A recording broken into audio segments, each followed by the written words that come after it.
Hey, Dan, welcome to the show from the UK. Thanks for having me. So, Dan, there's lots of things we can talk about, but I suppose a guy whose last name starts with the word salad would be interested in food, right? Well, yeah, and there's many reasons why I've ended up in a journalistic career that covers food and farming. I don't know how much my name has played a part in that, but my name is my name is from Sicily, and Yes. my father arrived in the UK in the 1960s. He migrated, and I spent my summer holidays traveling to Sicily when I was a child, often on my own, staying with my grandmother. And it was in Sicily that it was the first time that I stepped foot on a farm. It was also a place where, unlike my experience in the UK, people really wanted to talk about food and Yes. disagree with food and have arguments about food. So I think the name as a clue to my Sicilian background is important and relevant. Yes. I mean, I've followed your work for quite some time. I've read a lot of your publications and so on. And I am what I would like to call a food philanthropist. So right now I'm in Latin America. And what I do is every now and again, I like to go to new countries, but not to any of the famous restaurants. I like to go to some of the villages and spend like maybe 4 or 5 days with some community, learn about their history and see what food they have out there. So I've been reading a lot and I've been covering many of the famous chefs and so on. But what's interesting is the angle you've taken in your recent work, which is about the extinction of certain species and subspecies of food. I've never read anywhere anyone talk about the extinction of food species. What made you go in that direction? Well, it's interesting that you mentioned your approach to food, and in a sense, that's what I did for the book. If I had been a journalist interested in food and based my research around chefs and restaurants, I would have got one view of the world, and Exactly, perhaps that yes. would have given me possibly an idea of abundance and huge amounts of diversity and experimentation and innovation. But it was in those communities that I was lucky enough to visit because of my work with the BBC. Yes. I make a weekly radio program about food and farming, and that's taken me around the world. And it was when I was exploring these food cultures and local economies around food that I started to notice two things really. One is that the increasing homogeneity of food and farming, so that in many remote parts of the world I was finding the same kind of approaches to food, to diet, to food retail, supermarkets arriving, that kind of thing. And at Yes. the same time I was observing that many of the stories I was interested in, which were about the indigenous or traditional food systems, they were disappearing, and there were people who were actively trying to save them because they were worried that something that they had inherited from the previous generation and perhaps had been part of that environment and Yes. that community for 1,000 years, it was on its way out and becoming possibly extinct. And as a journalist and as a storyteller, I was intrigued by these stories and loved them as stories, and I wanted to tell them. But in 2018, I started to write the book, Eating to Extinction. And that's when I started to join the dots. And it went beyond these wonderful, beautiful stories of food in different parts of the world, of history and economics and trade and identity and in different environments. It became something of a global story. And actually, it was through those food stories that I got to see the way the world had changed in the last century or so. It's very fascinating because we tend to think about food in a very almost reductionist way. I was in Mm. Cancun recently, and I went to this village outside of Cancun about 2 hours ago. And I met this family, and they speak a dialect. I'm not sure how to pronounce it. It's got many L's and X's in it, so I'm not going to try to do Mhm. that. But this lady was telling me the story of how her daughter had married an American man and had moved to, I think, Maryland. And in Mhm. her mind, the only way to keep her culture alive is to teach her daughter how to make the food from their ancestral way, because it's the only way to teach the traditions, the culture, and the language and so on. It's almost as if food is a language, right? And we don't think about it in that way. But shifting gears, the thing that struck me the most reading your work, especially your new book, which I found an amazing read. In fact, I would say that as someone who follows food, it's one of maybe the newest ways of thinking about food. And it merges the thinking around economics and strategy as well. But the point I want to get to, and I'm going to talk about this more with you, is that we know from an investment perspective, when we're about to retire, that we need to have a diversity of holdings, right? We know now with energy security, you can't just rely on oil from one country and so on. You need a diversity of supply. But until I had read your work, I'd never thought about the diversity in the gene types of the food we have, especially the one piece, I forget which chapter it was, where you spoke about how there are these large companies that dominate the manufacturing and distribution of grain, and pretty much the entire world is just living off a few species of grain, and there's no diversity in the food supply, and what that means when things go wrong. So let's talk more about that. Yeah, that's a really important part of the book's message, really. And that's one of the driving ideas. I mentioned that there were these wonderful stories that I discovered through an online catalogue that had been created by the international slow food movement, which exists in opposition to fast food and actually wants to try and preserve these traditions, because, as you say, they're not just food. They can be a way of life. They can be part of a cultural identity, and also local economies as well. So there are now more than 5,000 individual endangered foods in this online catalogue, which Slow Food called the Ark of Taste, like Noah's Ark of Taste, disappearing foods and flavors. And they are also from more than 130 different countries. So in the book, I've selected 34 of them. And there are many others that pop up and actually appear as characters in the book. But that idea of diversity, that's the thing that really joined all of these different foods together, because as you mentioned, in terms of an investment portfolio, diversity is crucial.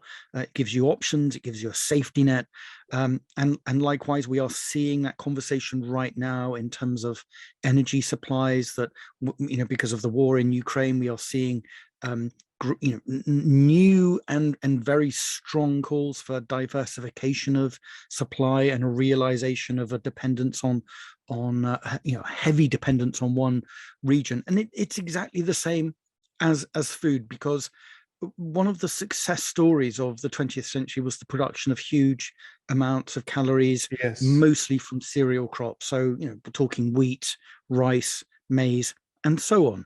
And part of that success was to create a type of uniformity that responded well to the new chemicals and new fossil fuel-based fertilizers. And with that genetic uniformity, which then spreads around the world, we managed to create record numbers of tons of wheat and all those other crops that I've mentioned. And in a sense, it's a success story, but even the architects of that system, which we now call the Green Revolution post-Second World War, people like Norman Borlaug said, well, this is a short-term fix. It's not something that we can sustain long term. And it's very energy dependent, and it takes a lot of water. And again, uniformity is the key. Now, that point that you made about the consolidation of the industries behind that, and that's exactly what happened in the post-war period. So you had a number of chemical companies that provided the necessary chemicals for that new system of farming. And because of the connection between the crop and the system, i.e. the chemicals, those chemical companies start in the post-war period to buy up seed companies, and they buy up small family companies until we reach the point in recent years in which just 4 corporations now control more than 50% of the world's production and trade in seeds. And so you can see how technical and scientific breakthroughs can create a form of success, which then has left as its legacy equally successful companies and a huge amount of consolidation. Now, why should we be worried about that? Well, what we are seeing is the fragility of that system now. Let me give you two examples. One is that the genetic uniformity, which you referred to, well, if you have monocultures of any single crop, it adds to the vulnerability of that crop. And the most famous example of that is in the globally traded banana, which is called the Cavendish. Yes. And it is effectively a clone. So it's not, you take out the suckers of one plant and you can then grow a completely new identical, genetically identical plant. And so if you imagine thousands and thousands and thousands of hectares of that clone, if a disease hits one of the plants, it can affect them all. And that's exactly what's happening with the global banana, traded banana crop. There are 1,500 different types of banana, but because of the ability to transport and grow very efficiently this one particular type of banana, the Cavendish, that's what we've created. Very highly vulnerable monocultures. So that's one reason why diversity is important and why homogeneity, uniformity is risky. And the other one is that we are aware that we have a changing climate now, and that there are many factors that are becoming less predictable about our planet. And exactly like that investment portfolio, we need genetic diversity in all of our crops and also animal breeds. Yes. So let me give you the example of wheat. They're stored away in a seed vault in the Arctic Circle called Svalbard, is more than 200,000 unique samples of wheat. And most farmers today will be given a recommended list, mostly influenced by the milling industry, of fewer than 10. So again, when in very good conditions, with all the right inputs, they will grow and they will produce grain. When things become less predictable, they become highly risky. And so this is why I'm arguing we need diversity. So I think we are, and in a sense, even the word biodiversity, which wasn't used that much just a decade ago, is now becoming more familiar as a term. And just to finish off this idea, I mean, here we are again. I just need to make reference to this huge event that's taking place in the background of our conversation, the war in Ukraine.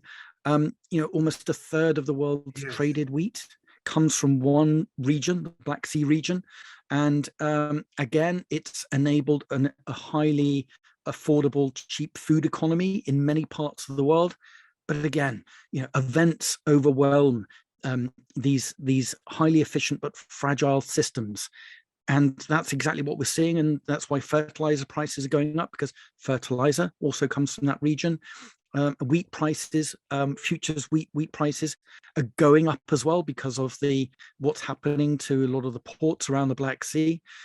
So even that type of diversity of farming and sources of our food, and underpinned by genetic diversity, is now becoming more appealing because it does give us options. Yes, I mean, this concept of diversity is so important. And the problem I think we have in the general business world and the food business world is that we tend to use the word diversity quite extensively, and biodiversity. But most of the community has a very narrow definition. I'll give you an example of what I mean by this. Preparation for this call, I had my team do a little piece of analysis for me. I made them pull up, over the last 10 years, any mergers and acquisitions that had to be approved involving food companies. Mhm. What I wanted to see is what was the judge's ruling for approving the merger or blocking the merger. And in almost all of those cases, and of course I kept this to the United States and the EU because the other countries are a bit hard to get information on, Mhm. but all of the judges looked at whether a merger would cause an increase or a decline in the price of the food product that would be integrated as part of the merger. That's the first thing they looked at.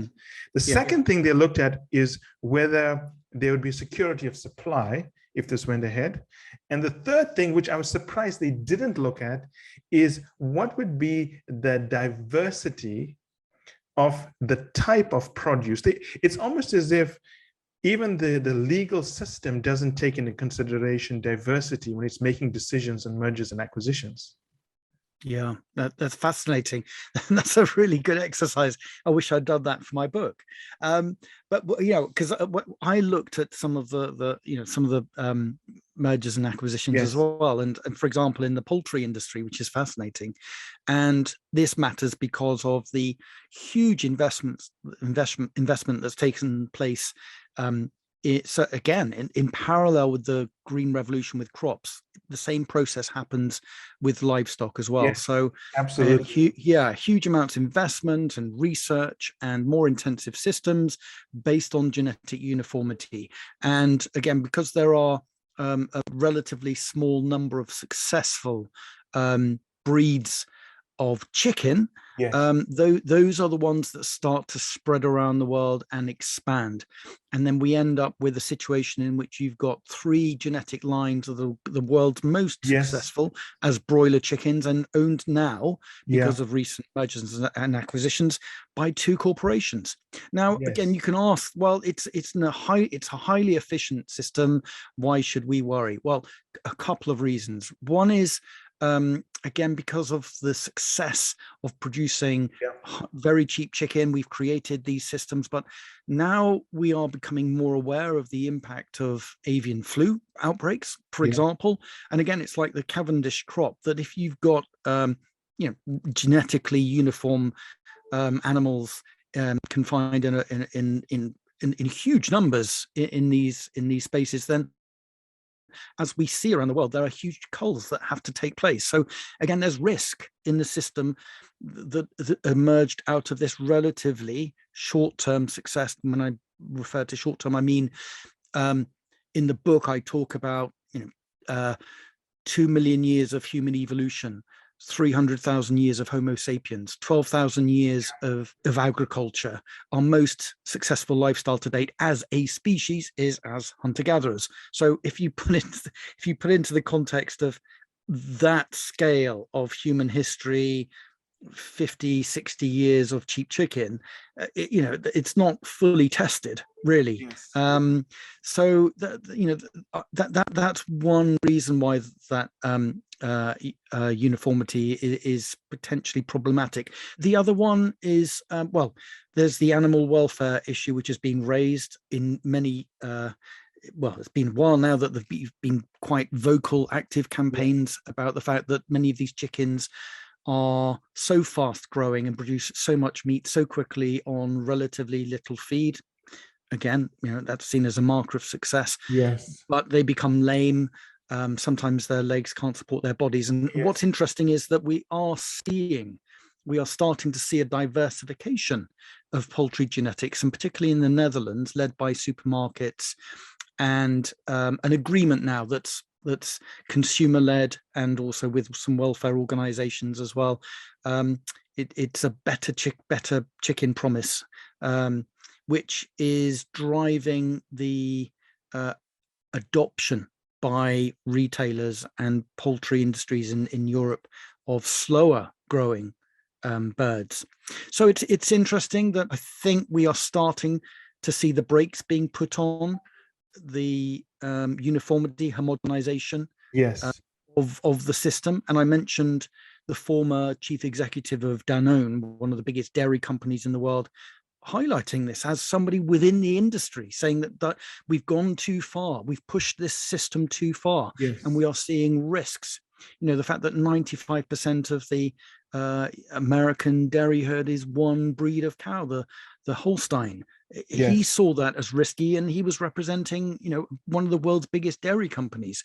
So I think even if you're just looking at it from a sense of future risk, from an investor's point of view, the future is looking more fragile because of contemporary, current events, and also diversity is looking more attractive for longer term investors, I would argue.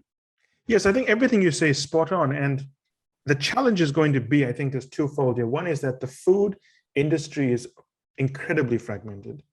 And when everyone thinks about risk in food, it's always about risk of security of supply at the right price. It's never about the risk of homogeneity and what that means when you've got maybe two species of chicken supplying, whatever it is, 2/3 of the world, and those two species at risk of a disease. And what do you do in that case? In fact, I was speaking to the chief procurement officer of one of the largest fast food chains in the world, and he was explaining to me how they expand around the world. And he said when they go to a new country whereby the country may not be used to working with fast food chains, they bring in these specialists which teach the local farmers which types of chicken to raise, which type of beef to raise that works best for the broilers and equipment they have, because the equipment they have cooks chicken in a certain time, and they need to have a certain type of chicken that matches those specifications. So what you have when these American companies expand internationally, they also encourage local communities to then adopt the farming practices and take in the species of chicken they are used to working with. So it introduces actually more homogeneity in the world. But the point I was thinking about here is that the message of risk of homogeneity is something that we've got to get a way to teach corporate America what it means. Because people, just to get efficiencies, economies of scale, the right prices, to make sure something works in the system they have, they simply think about risk in terms of pricing, but not what it means when they have lack of diversity in their food supply. But I do think that, again, there's a recognition that thinking about the longer term, and again, there is so much now that needs to be considered when you're thinking about long-term investments in the food system, or parts of the food system. So if we think about, following on from COP26, that CO2 emissions and in fact, other emissions from agriculture need to be reduced. Now that might have appeared to have faded away in recent months, but because of this conflict that's underway. But at the same time, that is not going to disappear, and therefore, if the current system is underpinned by huge amounts of inputs, which it actually is, so fertilizer is one of the biggest applications of particularly gas as a fossil fuel. That's not going to disappear, and therefore looking into the future in which there might be more action from governments, there might be possibly more regulation, more legal issues as well in terms of keeping on with this current system, maintaining the status quo.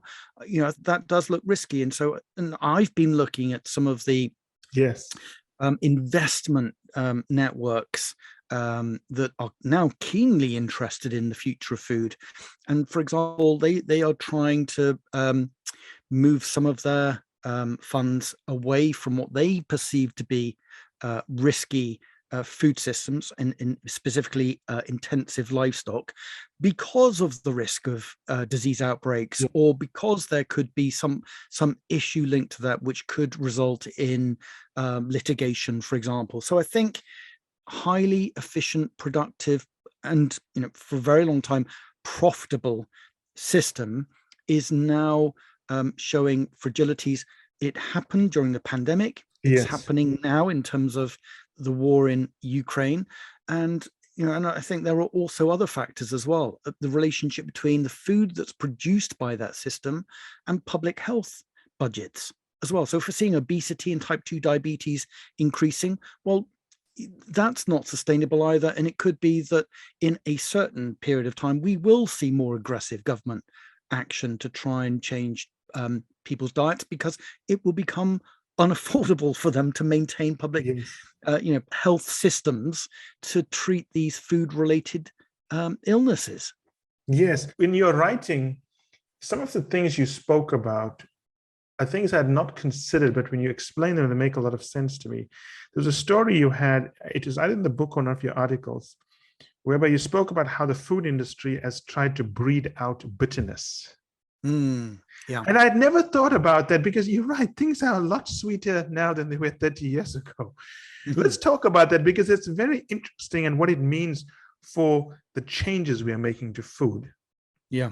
So what the approach I've taken in the book is to divide it into 10 parts. So it starts with wild, which does link to the long history of hunter-gatherers and how they survived for so long, and then it moves into cereals and vegetables and fruits. But and then it's subdivided into these chapters. Each chapter tells the story of a specific food, but each chapter and each food reveals something different about the history of food, our relationship with the planet, the way industry has transformed those foods. In the case of sourness and bitterness, that appears in the first section of the book, Wild, because I make this argument that many of the crop breeders and scientists interested in the future of agriculture really want to save the wild ancestors of the foods that we depend on. So they do want to save the wild ancestors of wheat and corn, and citrus is also important as well. And the reason for that is because many of the things that we have bred out of modern varieties for high yielding properties and to make them taste a certain way, we've actually bred out some of the important traits that could be extremely valuable. And in the case of citrus, I traveled to northeastern India, and I was with indigenous people there who still live among wild citrus, and they have a cultural preference, because of what's around them, of bitterness and sour. And what has happened is that is the origin of most of the world's citrus, and the fruit travels around the world. It's moved around the world as populations move, and then it adapts, it cross-pollinates and creates hybrids. And also in the more recent era, people take a scientific approach and they breed more desirable in terms of certain flavors, more transportable, bigger, fleshier. And so what we did is we took those wild bitter sours, made them larger in size, and made them sweeter and sweeter. The problem being is that the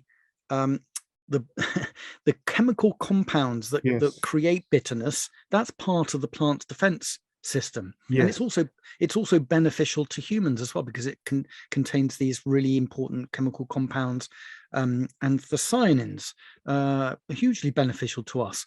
And so when those new modern fleshier sweeter citrus varieties are then grown, we need to spray them with pesticides to keep the pests off them. And also we've lost those beneficial compounds. So one level looked like a really desirable thing to do is actually does remove some of the benefits. And I think that you can apply that principle to so much of the food that we now grow. In some senses, you could argue it's short-term gains, but long-term benefits have been lost. And so many of those crop breeders are bringing back some of those traits. So we saw huge devastation to the American citrus industry a few years back because of something called citrus greening disease, which is carried by a pest. And there was no resistance to this. So billions of dollars were being lost. And it turns out that there is resistance, but you can find it in some wild citrus varieties, such as the ones I found in Northeast India. There's even one in Australia called the finger lime. So we need that. We need those wild genetic resources, and we need that diversity. Otherwise, more billions of dollars are going to be lost in production. It's interesting the way you frame this, right? I want to unpack it for the audience because it's important for them to think about this from a risk perspective. We have certain fruits. Let's take the example of bitter fruits, right? or bitter produce. Over Mm. years of natural selection and trying to survive the elements, certain plant species or vegetables have developed bitterness as a defense mechanism. Is that what you're saying? Absolutely. Yeah, that's Yeah. correct. And then what we've done is that the species that ate those plants, they also found some benefit from those compounds. But now when we've bred out the bitterness, is it correct to say we're in effect creating weaker plants, which we then have to protect with more fertilizers and pesticides? Mm. Yeah, well, it's part of the domestication process. So in a sense, we become dependent on the plants because we grow them in large numbers, and the plants become dependent on us because we create a system in which they are nurtured, and they become part of a system. Yeah, absolutely. So I think that's the key thing, that again, huge amounts of diversity were created because of domestication. And the problem is, and I think it's too simplistic to call it globalization. I think it goes beyond that, because I think again, it was the science and the technology and the way that spread around the world, and in most cases for good reason. So a lot of these high yielding plants were created to try and avert famine. People were going hungry, and it could be that they were going hungry because of political and economic factors. Absolutely. But the scientists came up with a solution which, let's produce more calories of more of the same food. At least we have it. At least we can feed people, and that's how we end up with the current food system. But again, this is why I wanted to cover such a long span of history in the book, is that if you and I did spend some time with hunter-gatherers in East Africa, the Hadza. There are only 200 left out of a tribe of 1,000 people, only 200 practicing no form of agriculture at all. Their potential menu consists of 800 different plant and animal species. They are thoroughly modern humans who are living as hunter-gatherers because they choose that lifestyle, but they are also a lens on human evolution as well. And so it's very clear that diversity and these wild, these chemical compounds in wild plants were very much part of our evolution and our adaptation to survival on this planet. And I think a lot of the bitter leafy green vegetables, which are now seen to be some of the healthiest things that we can have as part of the human diet, they've become milder as well because of a more, so in the in the words of a modern day crop breeder, perhaps more palatable. But that's also because our palate has been changed by that system. Nobody's ever approached me and said, well, would you like a sweeter, milder tasting spinach, or or a sprout or whatever. So but I think that's just the way in which things have developed in a feedback loop between certainly the science of food and these emerging technologies, more efficient and wide-reaching distribution networks, the consolidation of companies so that these foods can reach into new markets. And again, we are programmed to love sugar, fat, and salt. But in nature, they are in very short supply. And so when they are given to us in abundance, we will take them. And so it's so complex and complicated. But I think in writing the book, it became clear to me that all these incremental steps and so many unintended consequences. Well, what I found fascinating was there are a lot of things that we take for granted that we think we know very well because it's just always been that way. But when you read the book, you realize it hasn't always been that way. And there was an example, and I'm not sure which country it was. It may have been France, where you talked about this milk that using a traditional process, I think it was turned into butter or something like that. And now we've got to use industrial processes to achieve the same effect for something that used to occur naturally. Yeah, so this, I mean, the whole process of, or the whole history of cheese making is fascinating in that all those crops that I mentioned that were domesticated around 10,000 years ago, wheat in the Fertile Crescent in the Middle East, rice in China, maize in Mexico. Well, there were humans who survived without needing or not being able to grow crops. And so if you think Yes. about communities that must have headed into high altitude mountainous areas, well, they did survive, and they survived because they took animals with them Yeah. that could consume the pasture, you know, the grasses and the wildflowers and the herbs and so on, and convert it into milk for the humans then to either consume directly, or more ingeniously to actually process that into cheese. Mhm. So more, you know, a firm Yes. that basically taking out a lot of the moisture and using fermentation and microbes to create a solid protein rich Yes. version of that milk. And what we now understand is so important, as well as this diversity of plants and crops that we've talked about, is a diversity of microbes as well, so bacteria and yeasts and so on. And it turns out that in those very rich pure pastures, they would not have they didn't need to add a Yes. coagulant or something to start the fermentation process, because it was all in the environment. So the so-called starter cultures, which now are made in a laboratory, that's the agent that starts the acidification Yes. process that makes the milk into cheese, and also raises the lactic acid bacteria levels, which helps to preserve it and make it safe. Now that's now part of a highly sophisticated industry, again highly consolidated, so that one company in Yeah. Denmark produces more than produces the starter culture, all the enzymes. This is the rennet that actually is the coagulant. Yeah. Um, it produces those products for more than half the world's cheeses. So highly technical process to produce that. But there are cheeses still made today in a way in which you do not need starter cultures, because the microbial populations in the milk and in the equipment used by the farmers is so microbially rich in Yes. this very safe lactic acid bacteria, that the cheese, you know, starts that process, or the milk starts that process itself, and that's how the cheese making process happens. Well, on one level you could say, well, you know, that's an old traditional Yes. technique, you can't make the world's cheeses that way, why should I care? Well, the emerging science of the gut microbiome, in which there is huge amounts of investment underway now, that these trillions of microbes that we all host in our guts, we now consider it to be almost like a hidden organ in our bodies that's influential to our physical and mental health. The more diverse our gut microbiomes, the more beneficial that is to us. Yes.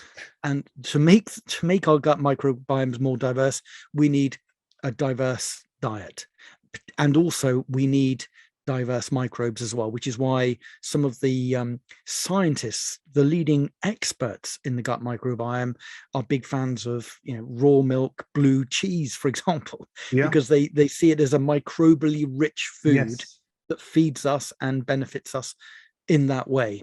And so I wanted just to tell the story really of the evolution of cheese making, because it's fascinating Very as a survival strategy. And also this, you know, talk about endangered foods in the book, but this is a story of endangered microbes. And there are many people now, and you know, with the fermentation revival, people might be now more familiar with sauerkraut and kimchi, kombucha, all of those things. And again, people are very interested in them, partly because they can taste delicious, but also because they now see them as extremely beneficial, and they are great ways of preserving food.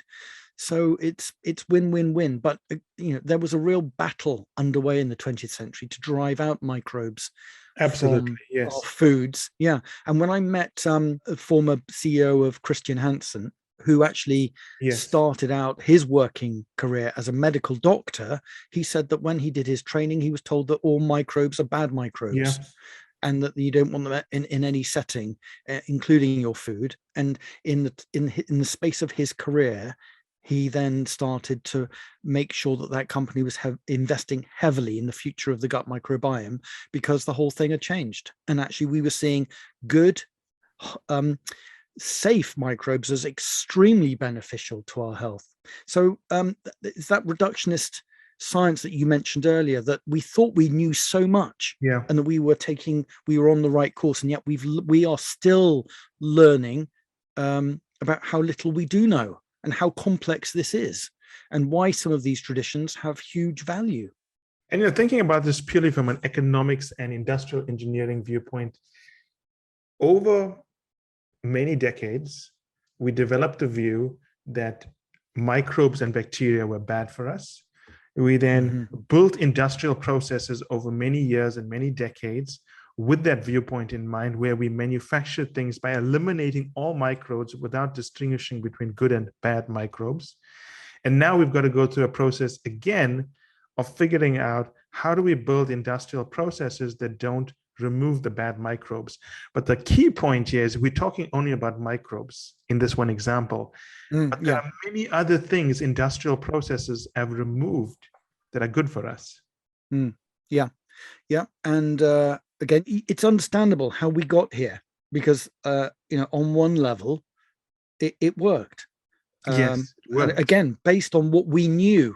And again, we're learning, so I think there's this idea of true cost accounting, which many people are now really engaged with in talking about food, that the real costs of so-called cheap food are never really made clear, particularly to consumers. And so when you think about some of those aspects that we've already discussed, so that the health consequences of some foods, or the environmental consequences of some production systems, they should be factored into the cost of food. And also, as we know, billions and billions of dollars of subsidies are used to underpin that system. Now, if those subsidies could be deployed in a true cost accounting food system, in which we are joining the dots between agriculture and human health, and also the environmental impact, and also thinking about post COPs, what do we need to do in our relationship with the planet? Well, we would end up with we would end up with a very different food system, and probably end up with very different food. So,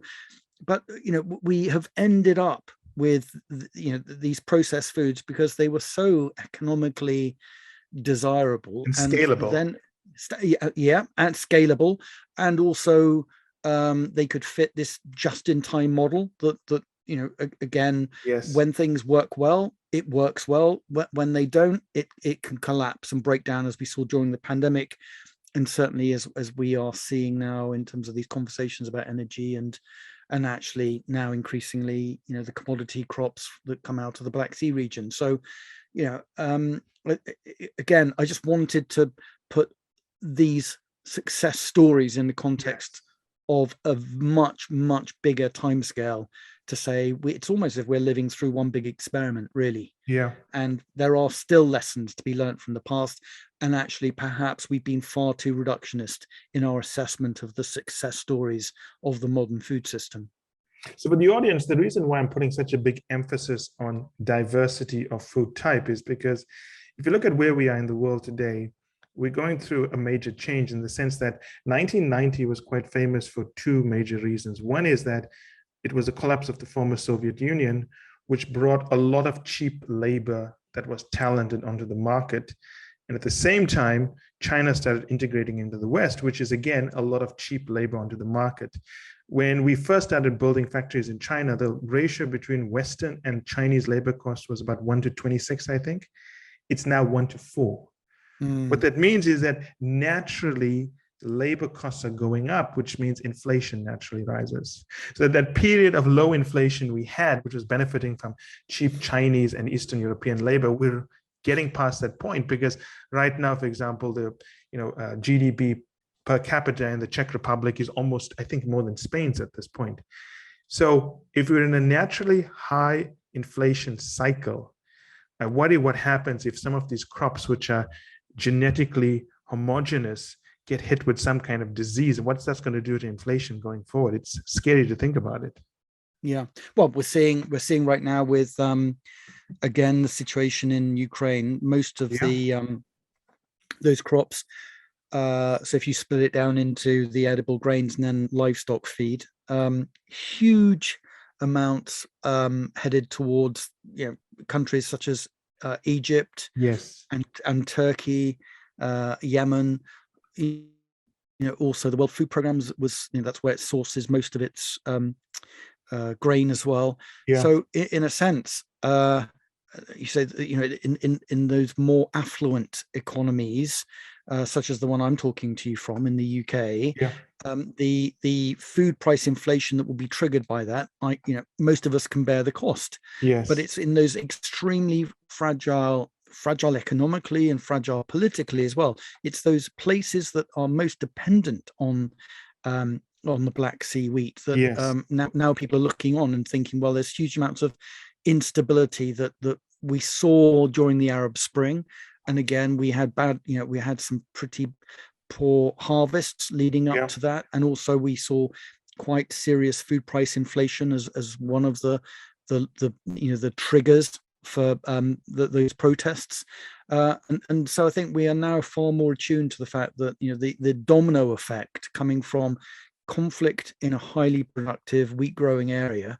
So then add to that, if we have climatic conditions in the next 12 months that cause a bad harvest, I mean, it will be disastrous for so many parts of the world, because conflict plus disease, and a good combination. Food prices, and then food price inflation. It's really, really problematic, and some of this is not going to go out of the system for a while. So I think high energy prices transfers into high fertilizer prices. So we had fertilizer factories in the north of England that actually shut down because of the high energy costs. The companies just decided to close production. And what we then realized is that the fertilizer factories were, one of the byproducts they produced was CO2, which was used in the fizzy drink by the soda industry, and also to stun animals in slaughterhouses as well. So all of a sudden revealed to us is this highly efficient but now fragile system, that a knock in one part of the food system creates a consequence in another. And that's you're absolutely right, that I think inflation in this system will reveal a lot more of the fragility of this interconnectedness and these efficiencies that we've built into the system, but they're only efficiencies when things are working well. And I think one of the things that I've noticed in this entire discussion we've had, which is quite telling, and you've done a good job in terms of weaving it in the right direction, is that many of the decisions that could cause this increase in inflation, and already is to some degree, is not entirely driven by climate change issues. It's by economic decisions made by policymakers and business leaders to get the most profit, as opposed to being cornered due to climate change issues.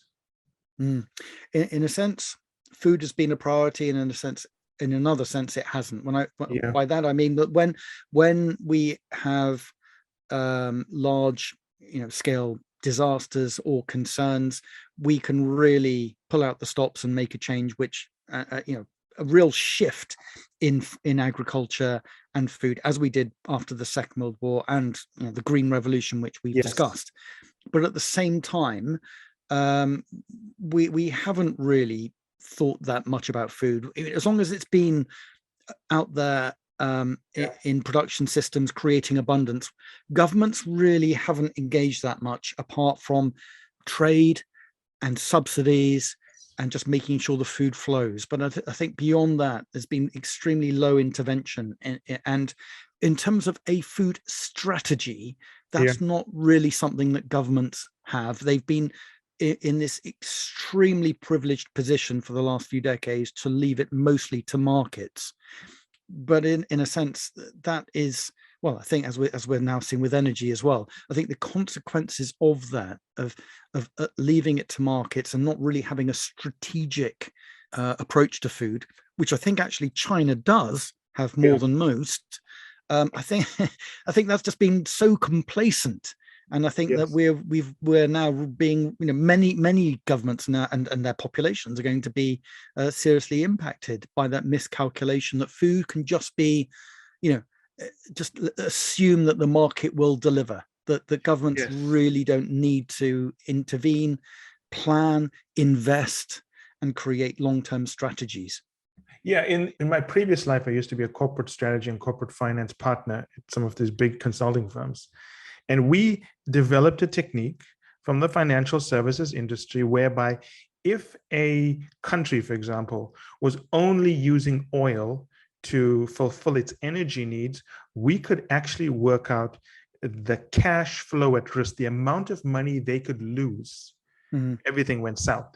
And we could tell them that if you bought 10% of your energy from coal, you bought another 5% from wind, another 20% of solar, this would be the benefit of diversifying your feedstock. It's almost as if someone needs to do the same thing on the food side, which is to work out the benefits of having a diverse subspecies of food supply, because nobody's really doing this at that point. But to really want to do that, you do need to be thinking, beyond an electoral cycle, and really long term. And that's the problem. That is the real problem, because again, just the prospect now of increasing inflation and household budgets to do anything that will create even a short or medium term increase in food prices is especially now. No, absolutely. Yeah. So in a sense, just at exactly the right moment when we really do need to have a longer term, when we need longer term strategic thinking about food production, is exactly the time when it's unlikely to happen. I mean, we've been waiting in the UK for something called the National Food Strategy to be turned into a white paper. Yes. So the early stages in the development of legislation that will create a food strategy, it's just been delayed month after month, and again, it's just been one crisis after another. But this cannot be put off for much longer, because again, we have learned so much through the pandemic, and now with this war in Europe, many people who are experts in food security believe that we should be learning lessons now, and that we do need to implement strategies. And as you've just described with the assessment of risk in energy supplies, the same with food. And I would even argue perhaps even more important, because obviously we all need to eat, and we will, all kinds of problems happen when food starts to run out. And already around the world, governments are starting to hoard. We are not, we are seeing we're seeing the usual trade flows of food and agricultural exports grind to a halt. Governments are nervous and they're holding on to supplies, and they're storing things, whereas before, again, there was that sense of it was inefficient to hold on to supplies of grains and to store too much. So if you are listening to this podcast and you are in government, you have an ability to influence government or any part of the food industry, whether it's fertilizer, agriculture, and so on, I think one of the big questions Dan and I are asking you to do is to think about, what has the lack of diversity in food costing you? And how do we fix that? Yeah, and I think diversity, think really broadly about that term. It is about genetic diversity of crops for adaptation in an unpredictable world. It's all about diversity of systems as well. And, to have a diversified food economy can be extremely beneficial as well. I mean, there are some great success stories of innovation. And, for example, in the book, I talk about this really obscure, humble food that went extinct in southern Germany. It was a lentil. It had enabled people to stay on the land for thousands of years. And again, one of these difficult places to farm, but the lentil was their key to survival. And it then became something that was part of their identity and a delicious source of food. A farmer spent years and years trying to find the seeds to bring it back, which he did. And it was an inspirational story that was picked up by farmers in Sweden. And they looked at what had once grown there, and they started businesses to try and bring back these legumes, which are really healthy foods, good for the soil, win-win-win. Really, really important, neglected food.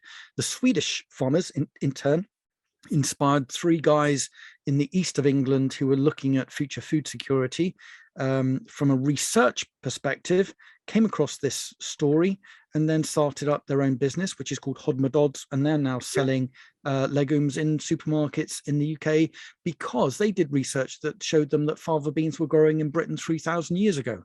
And actually, it was such an important food. And now they've created this really attractive brand and these great tasting peas and beans. So again, diversity can be, in the case of, that type of food, beneficial agriculturally, also in terms of nutrition and, new business. Yes. And I want to emphasize a point for the listeners here. We've always looked at the cost of food supply, which we should always take into consideration. We've always looked at the security of food supply, which we should always take into consideration. But as Dan has so eloquently pointed out, we've got to look at the cost of a lack of diversity from a genetic viewpoint.